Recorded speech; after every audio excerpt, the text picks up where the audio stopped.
আমি তোমাকে বলতে বলতে ক্লান্ত। আমি তোমার জন্য অপেক্ষা করতে করতে ক্লান্ত। আমরা কিন্তু প্রতিদিনই এই ধরনের বাক্যগুলো ব্যবহার করে থাকি, বলে থাকি। তো আজকে আমরা ইংরেজিতে বলা শিখব। কেউ কোনো কিছু করতে করতে ক্লান্ত, বিরক্ত, বারবার একই কাজ করছে, আর করতে ইচ্ছে করছে না, বিরক্ত হয়ে গেছে, ক্লান্ত হয়ে গেছে, আর করতে ইচ্ছে করছে না, এই ধরনের কথাবার্তাগুলো ইংরেজিতে বলার জন্য আমরা ব্যবহার করব টায়ার্ড অফ। কি ব্যবহার করব? Tired of. এবং তারপরে ভার্বের সাথে আইএনজি। তো আমি অপেক্ষা করতে করতে ক্লান্ত, মানে বারবার সে অপেক্ষা করছে, ক্লান্ত হয়ে গেছে, বিরক্ত হয়ে গেছে, সেই জন্য আমরা টায়ার্ড অফ ব্যবহার করব।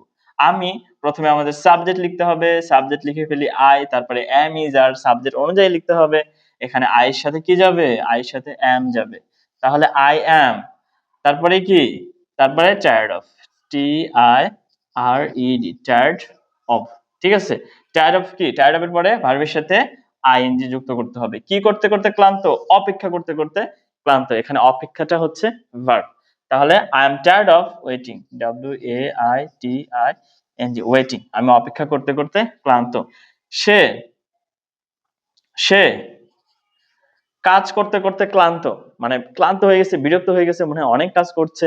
তাহলে প্রথমে সাবজেক্ট হি, হি এর সাথে কি যাবে? হি এর সাথে ইজ যাবে, হি ইজ। তারপরে টায়ার্ড অফ, ক্লান্ত, বিরক্ত, T I R E D, tired of. কি করতে করতে? কাজ করতে করতে।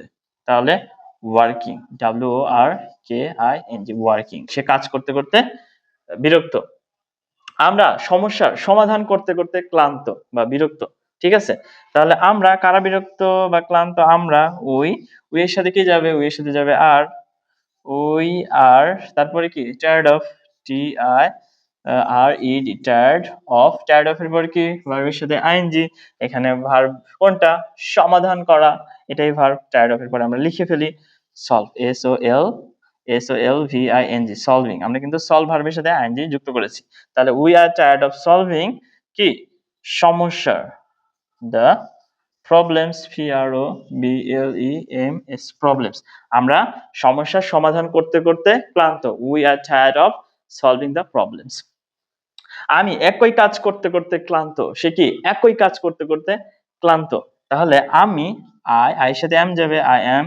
তারপরে টায়ার্ড অফ, ক্লান্ত, এই যে tired of, T I R E D, tired of doing, do মানে করা, ডুইং দ্য সেম ওয়ার্ক, একই কাজ, সেম ওয়ার্ক, ডব্লিউ আর কি, সেম মানে কি? একই কাজ। ঠিক আছে? রিতা রান্না করতে করতে ক্লান্ত, মানে অনেক রান্না করছে, করতে করতে ক্লান্ত, বিরক্ত। তাহলে লিখে ফেলি রিতা, সাবজেক্ট, রিতার সাথে ইজ যাবে, Rita is tired, T I R E D, tired of. হ্যাঁ, রান্না করা এটা একটা ভার্ব, তাই না? রান্না করার ইংরেজি কি? Cook, C W K I N G, cook. কুকের সাথে আইএনজি যুক্ত করে দিলাম, কুকিং। আমি আশা করছি এই বাক্যগুলো আপনারা বুঝতে পেরেছেন। কেউ কোনো কিছু করতে করতে ক্লান্ত, বিরক্ত, টায়ার্ড অফ। আমি যেতে যেতে ক্লান্ত, বা আমি হাঁটতে হাঁটতে ক্লান্ত, I am tired of walking. আমি হাঁটতে হাঁটতে ক্লান্ত।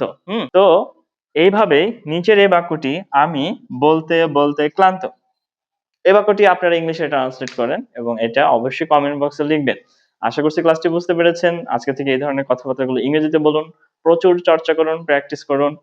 তো ক্লাসটি ভালো লাগলে লাইক, কমেন্ট, শেয়ার করবেন। পরবর্তী ক্লাস দেখার আমন্ত্রণ জানিয়ে আজকের ক্লাস থেকে আমি শহীদুল ইসলাম বিদায় নিচ্ছি। আসসালামু আলাইকুম।